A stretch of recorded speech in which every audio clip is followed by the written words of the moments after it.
This is the 7th episode of Primary School, a podcast about New York's 2025 mayoral primary.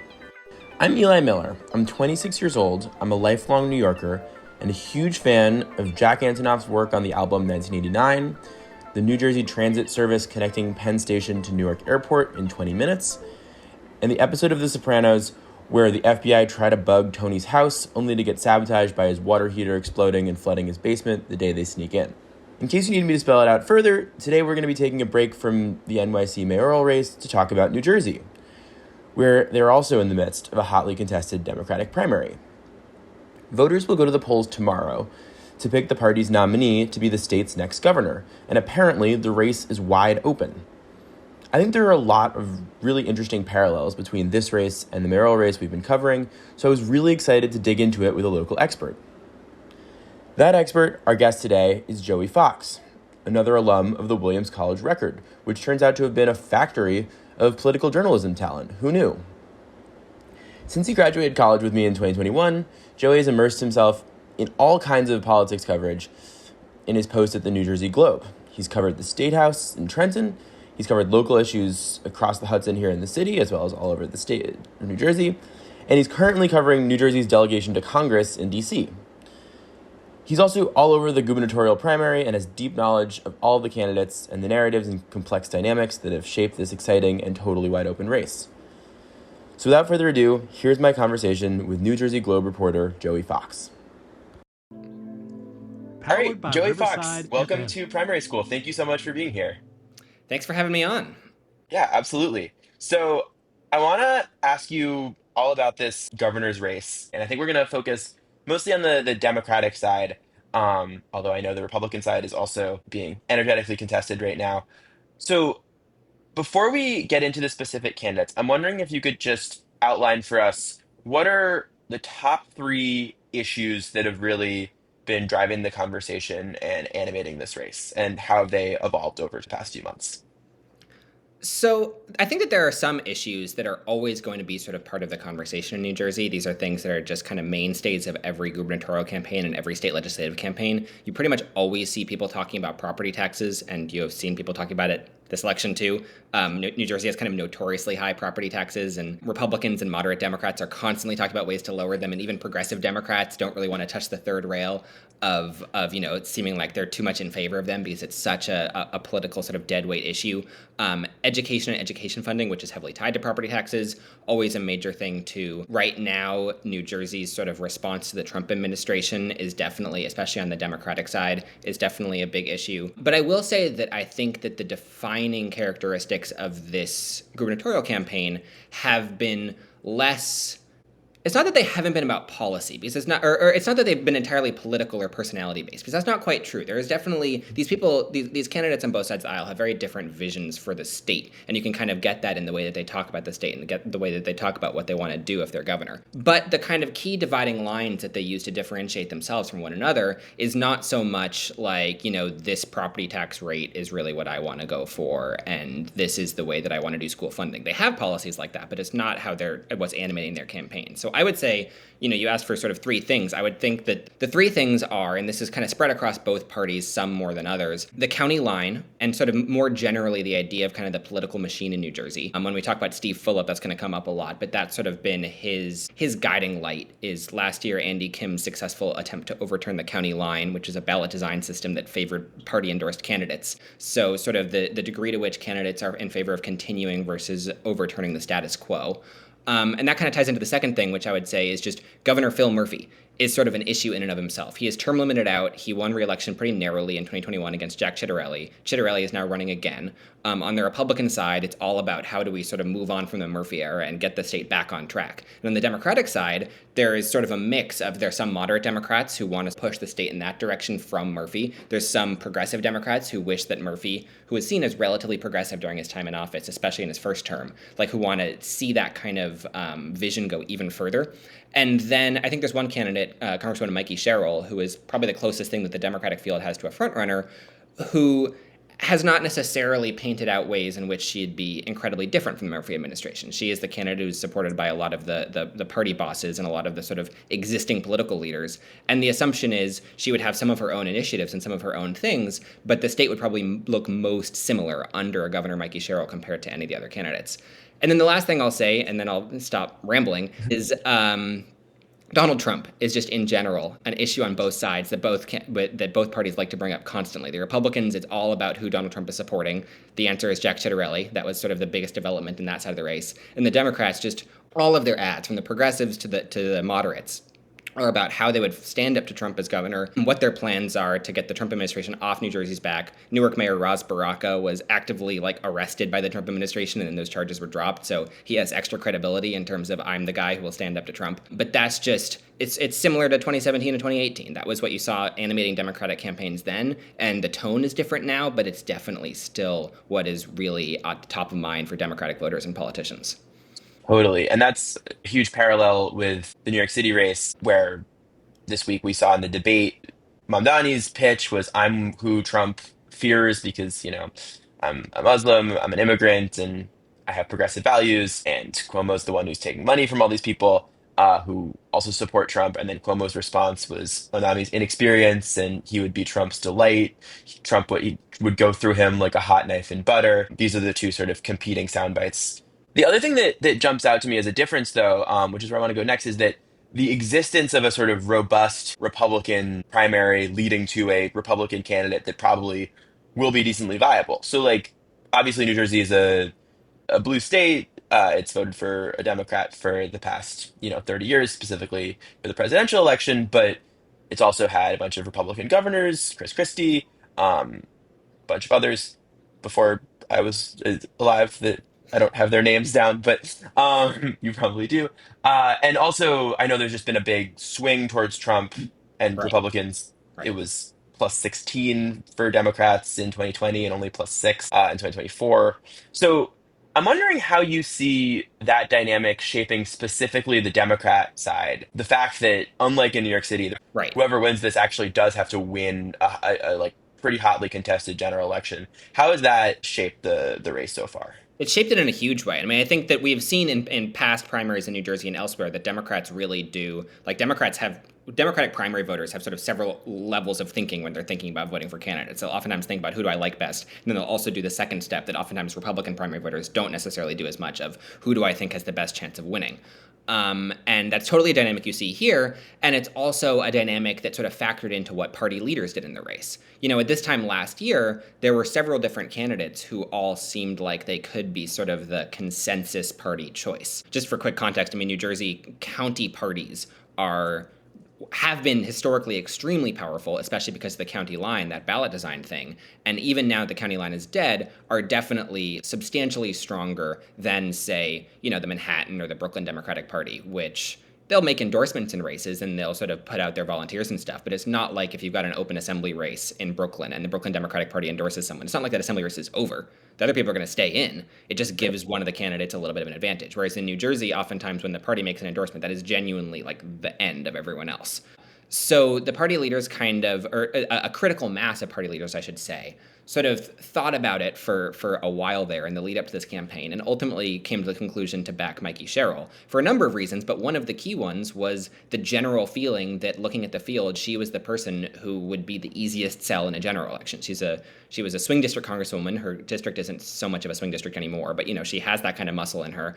She is a Navy helicopter pilot and a mom and a former federal prosecutor.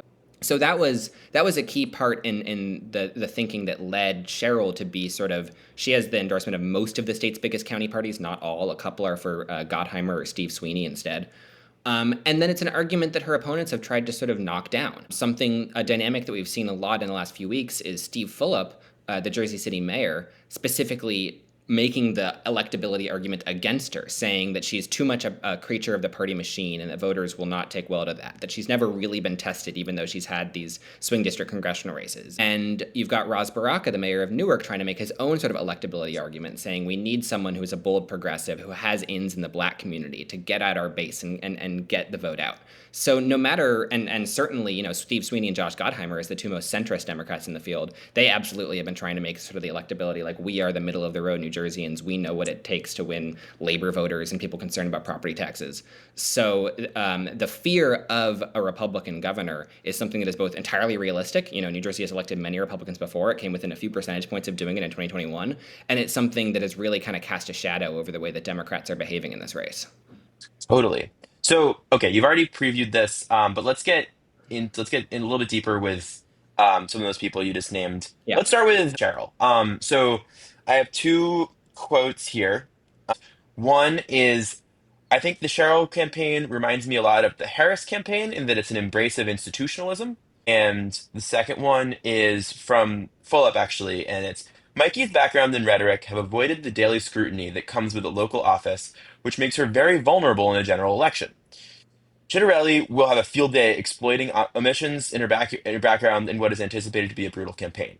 So those are sort of the two sides of what you were just saying. Can you just like expound on both sides of that? What's the nature of her institutionalism? And it seems like it's been going well to the extent that there's a front runner. It seems like it's her. And um, what are these? I mean, do you take seriously, or do voters take seriously the argument that despite that institutionalism, there's omissions. She actually hasn't had enough scrutiny, or that the institutionalism itself is a weakness, and that that's going to be something that's going to cause her to be vulnerable. Where do you see this all shaking out? I'm trying to think about where the best place to sort of start attacking that question is. Yeah, First of all, like just sort of to clarify her frontrunner status, people have been saying that based largely on the fact that we have seen actually a decently large number of polls of this race. There's been a few independent polls, and then a lot of the campaigns have released internal polls, and all of them, including internal polls from her opponents, have shown her in the lead. Sometimes not a very big lead. Sometimes it's a lead of only a couple of percentage points, and that's the kind of thing that, even a very, very standard little polling miss could easily lead to a different winner. But it also is sort of a leading indicator of, if your opponents are releasing polls showing you ahead as arguments for their campaigns, then that's like a pretty auspicious sign for you. Uh, I really don't know how voters are going to necessarily react to this sort of argument about we need a break with the establishment. Cheryl has definitely, even though her campaign is literally sort of the establishment-backed campaign in a lot of the state, it's, wisely not been her main message. She has tried to sort of still, like her original message in 2018 was, I've had this impressive background outside of politics. I'm sick of what's happening in Washington. I want to flip this suburban district to Democrats. That was a message that like half of the entire Democrats across the entire country ran in 2018, and it worked really well. totally. She obviously has had 3.5 terms in Congress, so it's not like she can proclaim herself to be a total outsider anymore. But it's still, when she's putting ads on the TV and when she's campaigning, she's still calling herself sort of an agent for change. And the question is sort of, how much more specific are voters really going to want to get? Because if you look at the policies that she's promoting, it would not represent as big of a change from the current status quo as a lot of the other candidates. But I don't know whether an argument like Phillips saying, she's not pushing for change enough, she's too associated with the machine, she hasn't really faced scrutiny, which he's saying that because when she was still representing a swing district, even then, Republicans didn't really spend much money against her either time. She just sort of like boxed out the field from the get-go. So there was never like a really concerted effort to drive her numbers down or really find her vulnerabilities. Whereas someone like Fulop, he's right that when you're serving in a municipal office in a big city like Jersey City or Baraka and Newark, your sort of local accountability journalists and citizens or whatever are constantly badgering you about like all kinds of things. So in some ways, it's a more heavily scrutinized office than Congress. I agree with him on that. But whether that clicks with voters beyond those who are really, really paying attention to this race, which is only a fraction of the total electorate, I don't know. I have my doubts. Let's go to Josh Gottenheimer next. Gottenheimer. Gottheimer, no N. No Gottheimer. N. Josh Gottheimer. Uh, so I know two things about Josh Gottheimer from my, just general being like a nerd who follows politics at the federal level. One is that he was an avid blue dog, moderate person who was a thorn in the side of the Biden administration when they were trying to get their legislative agenda passed and was always one of these swingy Joe Manchin types who had qualms and needed to be wooed whenever they were trying to pass a big bill, and specifically was really like fighting for the salt cap to be raised and things like that. The second thing I know about him is that he lied about his Spotify Wrapped and photoshopped in Bruce Springsteen, which I I'm think just is going to say that that is my least favorite political scandal that I've encountered in my entire time at the Globe. I remember seeing that really on Twitter and thinking like, oh, that's kind of a funny joke that is clearly a joke. And then the next right. day I started seeing news articles being like, Josh Gottheimer lies about Spotify Wrapped. I'm like, are we living in an alternate universe? Who cares? What? Well, on one hand, of course, who cares? But on the other hand, I mean, it's New Jersey. Surely that's like how much you care about Bruce Springsteen is the single most important thing. I don't know. I just found that absolutely hilarious. It made it into all of my group chats. Okay, so I guess more for the first reason, the first thing than the second thing. I think he's provoked a lot of progressive ire. I think there are a lot of, MSNBC watching Democrats, not to mention more socialist lefty types who really, really don't like this guy Yeah. and are trying to like anyone but Josh. So one question is just how's he doing? Is that going to be terminal for his campaign? Is there enough of a more moderate sort of but still Democrat side? Like, is that a path in the Democratic primary that you often see primaries pushing everyone further left? And the second question, I guess, let's do that first, and then I'll ask you the second question.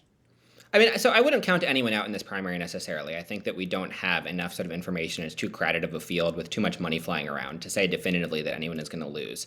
But I do think that Gottheimer is not going into Tuesday certainly as the favorite. I think he has a pretty uphill climb ahead of him, and I think that that's sort of something that most people in New Jersey politics acknowledge at this point.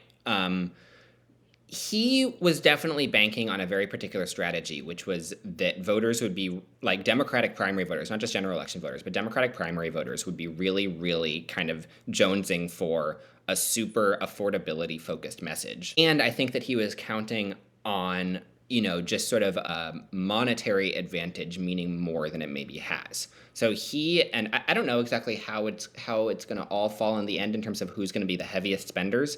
But he and Sean Spiller, who's the president of the New Jersey Education Association, have both had super PACs that have been airing millions and millions of dollars worth of ads through kind of unusual sources, where Spiller, his own union, has sent $40 million to the super PAC funded by teachers' union dues. So that's definitely made him some bad headlines on that. And then Gottheimer is funding his super PAC with his own congressional campaign. Which sort of exists in a little bit of a gray area in terms of how allowed that is. But he's funneled like $11 million, I think it is so far. I'm not sure how much it's going to come out to in the end. He had $20 million in his congressional account to start with. Anyways, that's more details than you really need. But the basic point was he wanted to kind of blanket the field, make himself kind of the guy out in the world, and then have Democratic voters who may have these, more left-wing positions on certain issues, but at the end of the day, almost everyone in the state is always complaining about property taxes and education funding formulas and things like that, have that type of voter flock to him. And it could still theoretically work, but I think that people expect it to not really work, in part because that's not fully where the mood of the Democratic Party is right now. I kind of wonder if Harris had won, whether the mood would be so different, and Democrats would be even more anxious about losing the governorship to a Republican, that they'd be more willing to give him a really hard look. But I think it's notable that outside of his home in Bergen County, and then one random other tiny county, Warren County, party leaders did not choose to endorse him. They mostly chose Sherrill, or in South Jersey, they chose Sweeney, or in a couple places, they chose nobody. He probably wanted that kind of Sherrill county party coalition to come his way, but it fell through, and there was one county even that had basically pledged to endorse him and then reneged. Hudson County was going to be pro-Gottheimer, then they switched to being pro-Sherrill. So it's definitely a campaign that you can sort of see the puzzle pieces of how it was supposed to work, but unless sort of something a bit surprising happens on election day, I don't think that they've kind of quite come together. One thing that occurs to me with the way that you're breaking that down, though, is, and this is another just tying it to the New York City race, the effect that having ranked choice voting or not having ranked choice voting has, because if you have a strong opinion about one of these people in a negative way, the way that, like, for example, in New York, the question is, do you like Cuomo or like don't rank Cuomo anywhere? Right. If I'm a voter who, let's say, really feels opposition to Gottheimer, and my priority, like maybe I'd prefer Baraka, or maybe I'd prefer Fulop or Spiller or one of these other people, but the polls say that Cheryl is the viable alternative. It's going to be very hard to not feel like I have to vote for the viable alternative and not have my vote be a spoiler. It just seems like a really extra complicated dynamic of having to figure out who you want to vote for, not just for who you like the best, but also to make sure that you're not a spoiler so that someone you like even less gets in. I don't know if Right. I that's mean, something I that. do kind of wonder, we can have these discussions about people who are really plugged into politics. I do kind of wonder how many people are going through that many sort of steps in terms of thinking Mm, about their vote versus people who are just like, well, like, I got the mailer from Steve Sweeney and I really like the work he did on X, so I'm going to vote for him. that's Like, totally fair. And I and I think, also think that, I've been asked before about what if New Jersey had ranked choice voting? How would right, these coalitions break down differently? And especially people kind of think like, are these ideological coalitions splintering? Like the moderates are being splintered between Sweeney and Gottheimer, and the progressives are being splintered between Fulop and Baraka. And my answer has generally been, I just don't know how many voters are really looking at the race through that lens. And if they were given right, the option to do rankings, I think that some of the rankings would kind of surprise us, where, like an urban black voter who is all in for Baraka isn't all in for him because he's the most progressive in the field. It's right. because he's the person who they feel like is the most representative of their community and speaks to them the most. Their second choice might well be Mikey Sherrill, who, has a lot of support from black leaders and who has the county line in a lot of those counties. Or, someone in South Jersey who votes for Sweeney first is not necessarily doing so because they want to moderate. And so it's not like Gottheimer would automatically earn their second place vote. So Totally. the coalitions are definitely they're a bit they're shifting, and they're hard to sort of pin down into any particular lanes beyond just every voter taking all of these different inputs into their considerations and deciding who fits it best. Totally. And I think that that's actually equally true in New York, where like we're going to see a lot of Zoran 1, Cuomo 2 voters, or Right, and Cuomo like in 2 1. 2021, you saw Maya Wiley won Eric Adams two voters in like the black parts of Brooklyn. Like that Totally. was, and you can entirely understand what the logic behind that is, even though that wasn't sort of the coalitions that we were thinking of in a broader sense. I'll Right. clarify for your viewers, even though I'm a New Jersey journalist, I'm from New York City and lived in New York City at the time of the 2021 mayoral primary. So I do know some of these things. Amazing. All right. Next up, so you mentioned Sean Spiller. So Sean Spiller is the head of the teachers union, He's the or head of the used to be the teachers head? union and the former mayor of Montclair. So since education, you mentioned right off the bat, is like one of the big issues, and traditionally, who gets the endorsement of the teachers union is often like a huge high stakes issue in a Right. campaign. Obviously, given like I imagine he's probably going to get his own endorsement unless he goes through a personality crisis or something. So has that changed the dynamics around education? Is that helpful for him? Have other candidates done things they wouldn't normally do because they don't have to worry about that? I How mean, has yeah, that I affected things? think you could maybe argue that sort of the early lead into the race looked a little bit different because none of the candidates had to compete for the NJEA's support because it was already obviously in the tank for its own leader. Right. I will say it feels like he has sort of fallen off the top tier to such an extent that most candidates aren't really focusing their efforts on him one way or the Wow. other, regardless. The way that New Jersey works is there's a public financing system. I actually don't know how similar this is to New York because I know that New York also has public financing. But in order to qualify for the last two primary debates that are like sponsored by the campaign finance watchdog in New Jersey called ELEC, you have to qualify for matching funds or raise a certain amount of money. And Spiller, because pretty much his entire campaign has been outsourced to a super PAC that's being funded by his union, he actually didn't meet that qualifying threshold. So when we at the Globe hosted one debate last month, and another news outlet, NJ Spotlight News, hosted a debate, and he wasn't at either of those. So he literally Wow. was not part of the conversation because he just hadn't raised enough money to qualify for, like, he hadn't done his campaign in the way that Right. the state lays out that you have to do it in order to get there. So he wanted to kind of make a splash early on with a ton of money, kind of selling himself as the guy who would defend public education and stand up to Trump. And I think some voters were maybe kind of sold on it a little bit at the beginning. But then when other candidates started spending their own money and making their own arguments, I'm not sure he ever had kind of the follow up to that of like, no, but here's why you should still vote for me specifically versus anyone else.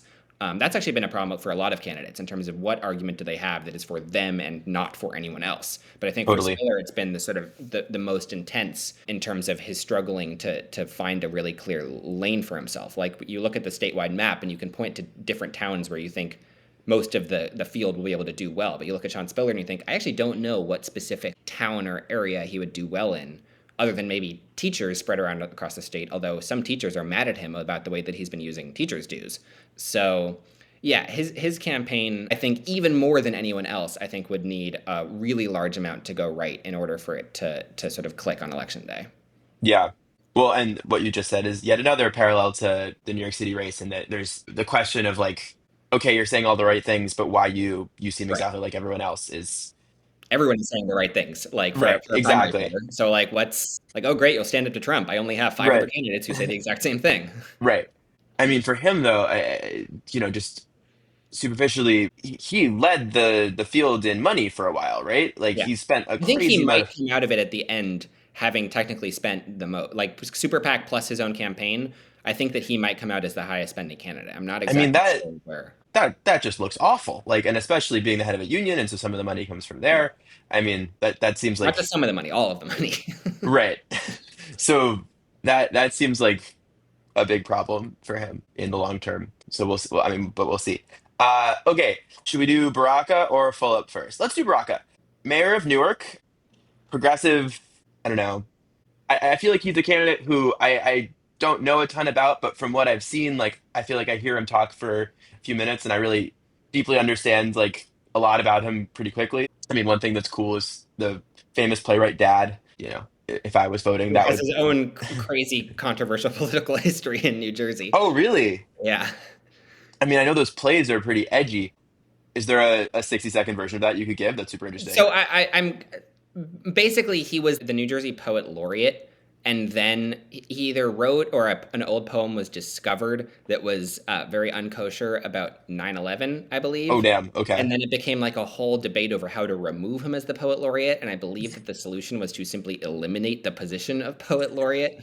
Which was, but he's also, I mean, like he's controversial, but he's also, like he's a respected guy, and this whole family has been like this sort of respected Black Power family for a long time, and they've got Right. really like deep and interesting roots, both artistically and politically, which I think is a really interesting parallel double track, and that's part of the Raz Baraka political persona that you see now. He's a politician. He's been running for office pretty much nonstop since I think 1998 when he was in his 20s, but he's also, a poet, and he was a high school teacher, or not even high school. Sorry, I think lower than that. He was a teacher.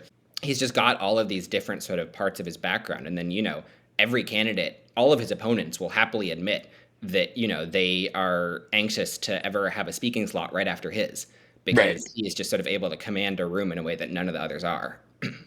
Right. So that's the pro side. I guess the con side would be like, and I mean, tell me if this is completely wrong and I'm sort of painting with too broad a brush here, but I imagine that someone with this profile who's so embedded in the issues around racial injustice, there's probably some quotes from 2015 to 2022, maybe. There's probably some things that he said that do not play quite as well in the current environment with the median voter. Is I mean, that he's still basically that same guy, even in the current political environment. He's pretty okay? authentically that type of progressive, and he's never really backed down from that. And his argument is this is what energizes the base. This is, sort of appealing to voters in a way that all of these. I don't think that there's ever been a non-white nominee from either party in New Jersey governor Right. races, although we've had senators like Cory Booker and Andy Kim, obviously. Right. Um, and so, like, this is sort of, we've never tested this before. This is the argument that's going to get voters really, really impassioned about this. Right. The question is, A, whether that message, like, he's never tried to sort of test that message outside of his home base in Newark before. It's an open question how far it's gonna kind of fly, whether voters will get turned off by it, either just out of personal ideological reasons or sort of that game theory that we're talking about of like, well, I don't know if he can win against Jack Chitterelli. That's something that Rosberg Right. has tried really, really hard to sort of dispel that, because that's just been like a constant muttering about this campaign. Right. And then there's also the question of, he says that he can sort of motivate infrequent voters, especially infrequent Black voters, and get this kind of new style of statewide coalition. But we don't know whether that will happen. Right. We don't know whether he has that capability. In Newark, Newark is frequently plagued by pretty low voter turnout. He never really built up the operation even in his home city. So the big question on election day is A, does he have the institutional might to sort of get that across? And B, even if he doesn't, are sort of voters going to naturally, in a grassroots way, be motivated to come out for him regardless? Right. Also, I mean, so you mentioned the arrest. Right. That's got to play for him positively in a Democratic primary, It right? does, although it's done so less than I think a lot of people would have expected. I definitely remember that very first day, people sort of texting and being like, "Did Ross Baraka just win the Democratic gubernatorial nomination?"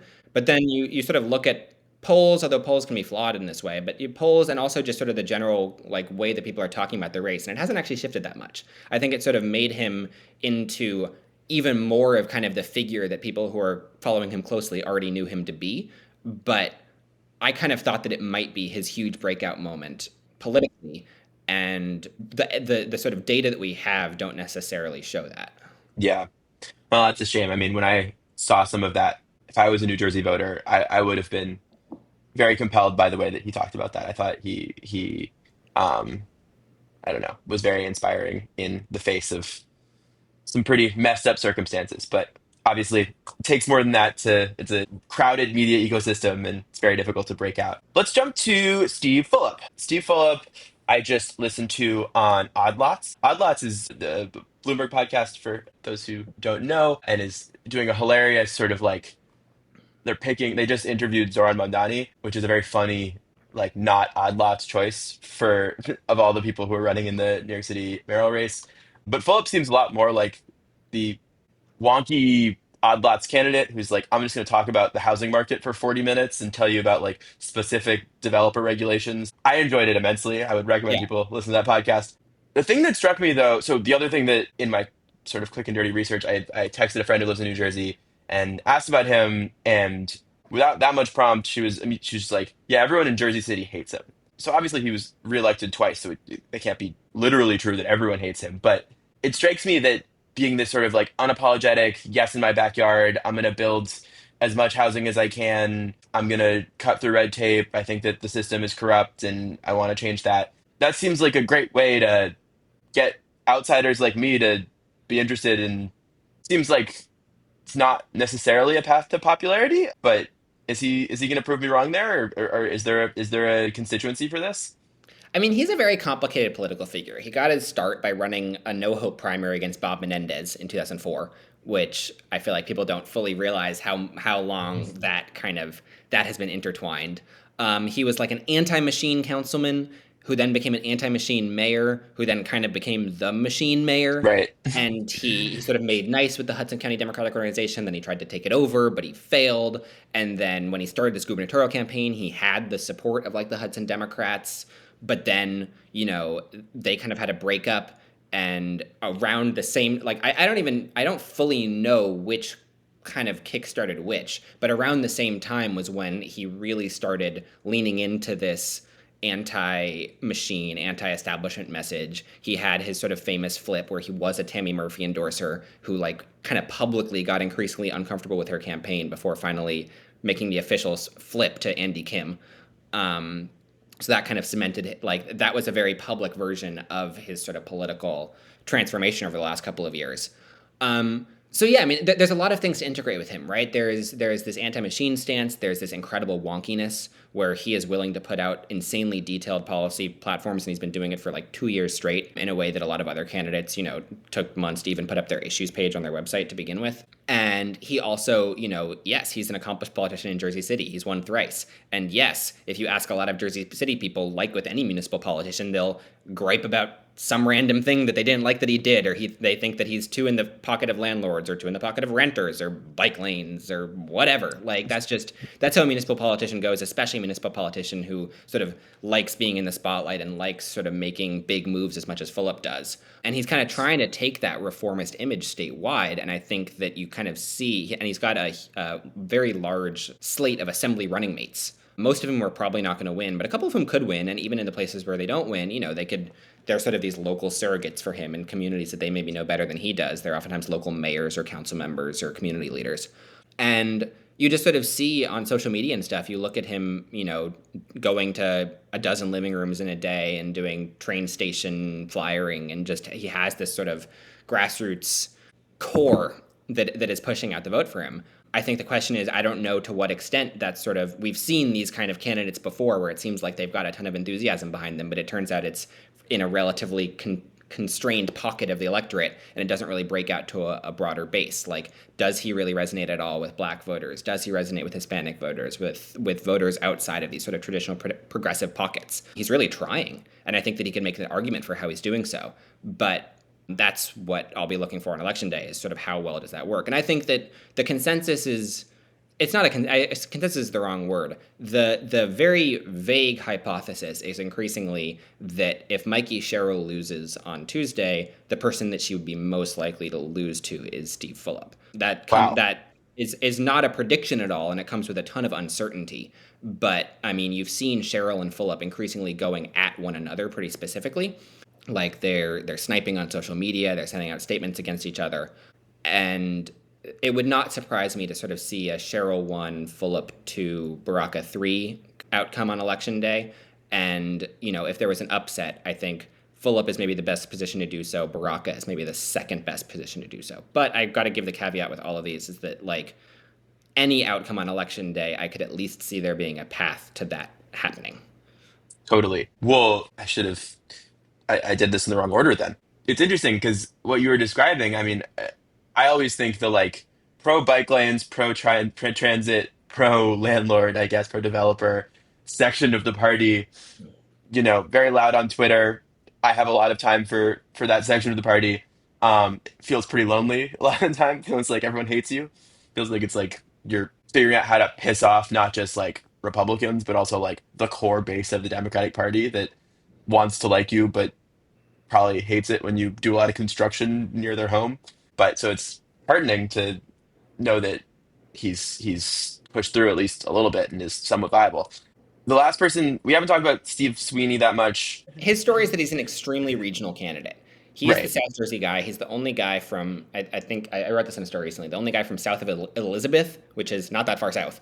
So there's not even a Central Jersey candidate in this race. It's 5 North Jersey candidates versus 1 South Jersey guy. And he has the endorsement of almost all the South Jersey county parties. And the expectation is that he's going to win most of those South Jersey counties. It's just, he has a long time history there. He was the state senate president for a decade and sort of brought more attention to South Jersey than prior legislative leaders were able to. But the question, and he also got a fair bit of sort of more blue collar labor support, and that definitely is not worth nothing. That puts boots on the ground. That means that people as far north as Bergen County are going to be, sort of out there pushing for him. But it's definitely going to be hard for him to fully break out of that South Jersey base, which only makes up maybe like a quarter to a fifth of the statewide vote. We'll kind of see how much it ends up being on election day. And all of the other candidates most of the other candidates have sort of serious plays of their own in South Jersey, where Baraka is making a play for black voters, and Fulop has his local like mayoral endorsements and running mates and things like that. And Cheryl Gottheimer, Spiller, they've all spent a bunch of money. These things, spending money on TV ads is not a regionally segmented thing. If you put money in the Philadelphia media market, then you're reaching somebody just as well as Sweeney would be. So in order to win, he has to both win South Jersey by a huge margin and do like not terribly enough in the rest of the state that he can kind of keep level. And I think that both of those things they're hard. Right. It's hard for any candidate, and it's especially hard for a candidate who's more on the moderate end, who has this long history in New Jersey politics, who's given voters who are looking for alternatives, a fair number of reasons to be like, well, I'm more progressive than Steve Sweeney, so I actually, even though I'm from South Jersey, I like Fulop better. Just for ignorance reasons, about what percent of the electorate is from South Jersey? Yeah, that's what I think it's something like a fifth to a quarter. Okay. So dominating that is nice, but not sufficient. Yeah. I mean, it's the kind of thing where if you get 100% of the South Jersey vote and 0% everywhere else, just hypothetically, that's 25% of the vote in a 6-way race. That could theoretically be enough to win. Totally. But then when you start to, like, if it's more like you're winning South Jersey with 49% of the vote and everyone else is sort of buried down below that, then that's probably not going to get you the numbers you need. Right. Well, awesome. I'm going to let you go, but I just want to wrap up, could you just I know you were just covering this crazy dust up in Hudson County that you just wrote about 2 days ago and that we'll put in the show notes. Tell us a little bit about that and how that plays into all the dynamics that you've been talking about. Yeah, and also if like I'm fine to go a little bit longer if you want to talk about the GOP side at all too, but totally up to you. But yeah, so I mean Hudson County it very much feels, at least from the New Jersey perspective, like it's sort of the little sixth arm of New York City, where it's got the kind of density and diversity that New York City does. This is, to be clear, it's Hoboken, Jersey City, Bayonne, North Bergen, Union City, West New York. It's the part of the state that you would usually drive or train through if you were leaving that direction. And in part because of this full-up gubernatorial campaign, it sort of exploded into this war this year, where in all three of the county's legislative districts and in the sheriff's race, you have full-up candidates versus party candidates. And in one district in sort of southern Jersey City and Bayonne, you've got incumbents on opposite slates, where one of them decided to stick with full-up and the other decided to stick with the county party. And you've got a really fascinating race in downtown Jersey City and Hoboken that is three slates, one of which is the full-up slate, one of which is the party slate, and then one of which is something that is actually very uncommon in New Jersey, which is a fully, like a viable, competent, but also fully unaffiliated slate that is just doing their own thing. It's the mayor of Hoboken, Ravi Bala, and then Katie Brennan, who has her own complicated history in New Jersey politics, and actually New York City politics. I think she was a de Blasio person, maybe, but she's like a housing policy expert and policy wonk. But in this sort of post-line era, you would expect that voters would approach these state legislative primaries very differently, because formerly, the ballot would just sort of tell them, oh, okay, these are the people. And now you've got them looking at these races kind of with new eyes, where all the candidates are listed relatively as equals. And either you have to go into the ballot box knowing already who kind of the endorsements are, or you just learn about the candidates on your own. You're like, well, I actually like this candidate's issue positions better, and it doesn't have anything, like my opinion doesn't have anything to do with this broader war or whatever is going on. And so this 32nd district, where you've got these three distinct slates, one of which, if they win, will not be automatically affiliated with anybody in particular, I think is sort of represents the beginnings of the new frontier in New Jersey politics. That just purely from sort of an open primaries perspective, I think it's good to go into the future having more competitive elections and having elections that aren't always just two party bosses who are mad at each other kind of duking it out. But in terms of who's this war, it's unpredictable. I genuinely don't know who's going to win almost any of these races. And it has turned pretty shockingly kind of nuclear. So I realize that New York City does not necessarily always deign to focus on local politics in places like Hoboken and Jersey City. Let's deign. And also, both Hoboken and Jersey City have mayoral elections in November. So it's just generally, it's a time of big change in that area. Yeah, I mean, and it's super interesting. This is another common thread is that like how much does the local machine run? Obviously, I think that sounds like it's to a greater extent in New Jersey than it is to New York, but I mean, these, local parties have all sorts of control and who gets the union endorsements and stuff like that. All super interesting. Okay, well, since you mentioned it, one more last question. I won't go candidate by candidate, but it seems like this Chitterelli guy got the Trump endorsement. He seems to be leading the pack a little bit more definitively. But so one, if he wins, tell us a little bit about him. What should we expect? What's he going to look like in the general? Is he viable? Has he like pivoted too hard towards MAGA in a way that, I mean, obviously Trump is net unpopular in New Jersey, although not by that much. Or is there someone else? Is there a dark horse might be who might shake things up in the general? And I guess if you're on the Democratic side, is there someone you're like rooting for because you think they'd be really easy to beat? Is that Chitterelli? Is there someone who you're like really scared of because you think they might be hard to beat? How does that shake out?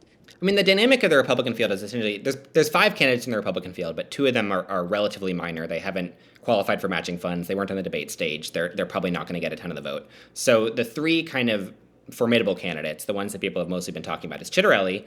It's Bill Spadia, who's a former, I don't know whether to call him former or current radio host. He's not currently hosting the radio, but he's best known as sort of like a drive time conservative radio host in New Jersey. And he's like on the right wingest end. Like he will drive time radio. If there's any issue that you can kind of put before him, he will, with a couple of odd exceptions, he will almost always sort of take the most conservative possible path on it, which is unusual for a New Jersey Republican. New Jersey Republicans remain they're pro-Trump, but compared to some Republican parties that are willing to go very, very far on a lot of these issues, I think because New Jersey Republicans want to, stay relevant-ish, they have remained sort of, relatively speaking, center-right. And then John Bramnick, who is more center than center right. He has been one of the few Republicans who has remained in elected office to say, I continue to not like Donald Trump. I've never liked Donald Trump. He represents a Harris plus 14, I think, legislative district. So you can Wow. see how that aligns him with his constituents. And his argument, he's very sort of pro-suburb and pro law and order and skeptical of development. But also he's got kind of the pitch of, I've won in this hard district over and over again. Like, you can trust me to actually flip this state and get things done if I'm elected. I think that was always kind of a clever message. It also was always a message that when he was, going like happy to go into the press and talk about how he's never liked Donald Trump, that was always going to be a bit of a tough sell for Republican primary voters. Right. And then Spadia, in order for Spadia's campaign to fully work, he needed to really convince Republican primary voters that Jack Ciattarelli was, like Bramnick, sort of an anti-Trumper. And Ciattarelli said years ago that he didn't like Trump in his first gubernatorial campaign in 2017. In 2021, he was sort of like, he neither liked nor disliked Trump. He wouldn't really welcome him in, but it wasn't like he was going out and saying, I don't like him. And I mean, Trump forgives and forgets 2017. JD Vance said all sorts of things about Trump. Trump, and so that's what Jack Ciattarelli was counting on. He was looking at this 2025 campaign saying, like, yeah, I'm going to have to get over the hurdle of anyone can bring up my old like op-eds and tweets if they want to. But Trump has proven himself extremely willing to, if someone is saying, I'm with you now, he'll go along with that. And so that was what Ciattarelli's campaign was predicated on. And so this has been by far his most outwardly Trumpy campaign. And he made a really concerted push to Trump to say, listen, I'm on your side. We may have had wobbles in the past, but that's in the past. And I can actually win this thing. He was showing him internal primary polls that put him like 30 points up over Spadia. And he was saying, I only lost by 3 points in 2021. I can actually flip this seat. So, and Spadia just, Spadia's whole campaign was based around the idea of voters rejecting Ciattarelli because of these stances. And if you've got a Trump endorsement and you're mostly in lockstep with Trump on the issues, then what breathing room exactly do you have? Democrats, I think, would probably prefer to face Spadia just because he's less tested and has more sort of obviously attackable policy positions. But I also think to some extent they have moved on from that a little bit because people are sort of seeing that Ciattarelli is just going to be very hard to unseat in this primary. So you've seen like Mikey Sherrill going on the TV, spending money on TV ads saying, Jack Ciattarelli, endorsed by Trump, like we can do better, Mikey Sherrill. So she's basically campaigning for him. They've just decided, whatever, he's probably going to win. It's like, it doesn't really matter if we're boosting his name recognition for his own primary. He can win that by whatever margin he wants to, and then we'll beat him in the general. It's kind of is the thought process. And then I'll wrap up by just saying, anyone who loses a race in New Jersey by 3 points in 1 year has to be taken very seriously the next time he runs. I think that there's headwinds facing him this year, or headwinds facing any Republican this year that they weren't facing in 2021, mainly the fact that a Republican is in the White House. But I also think that voters in New Jersey tend to get tired of a party when it's been in the governor's office for 8 years. So we're looking at the end of the Murphy era. To what extent are voters going to be looking to move on with a cleaner break? So there's definitely kind of flashing warning lights for both sides on that. Totally. And the 10-point swing from 2020 to 2024. Right. The fact that New Jersey just on a baseline level is a redder state now than it was in 2016 or 2020. Right. Well, super interesting. Joey, thank you so much for coming on. We've all learned so much, and it's been super helpful and great. So we really, really appreciate it. Thank you so much. Of course. Thanks for the invite. Where can we follow your coverage over the weekend and on Tuesday night? Go to newjerseyglobe.com or on Twitter/X at JoeyMDFox. Go Excellent. there. All right. Well, everyone go there immediately. Thank you so much. Thanks so much for listening to my conversation with Joey Fox. And if you're here, thanks for bearing with us through the unexplained and mysterious hiatus we went on for a little bit there. We all got swamped with other projects, but we're really excited to be back now. This episode was written, recorded, and edited by me, Eli Miller. But I'm very grateful for the support of Oliver Heller, Jonathan Jalbert, Lucy Ackman, and Sean Heaney. Sean also recorded the music you're hearing right now, and our cover art is by Charlotte Heller. On our next episode, producer Jonathan Jalbert and I will dive into the Choose Your Mayor quiz that local news site The City posted a few weeks ago. Look for that sometime later this week.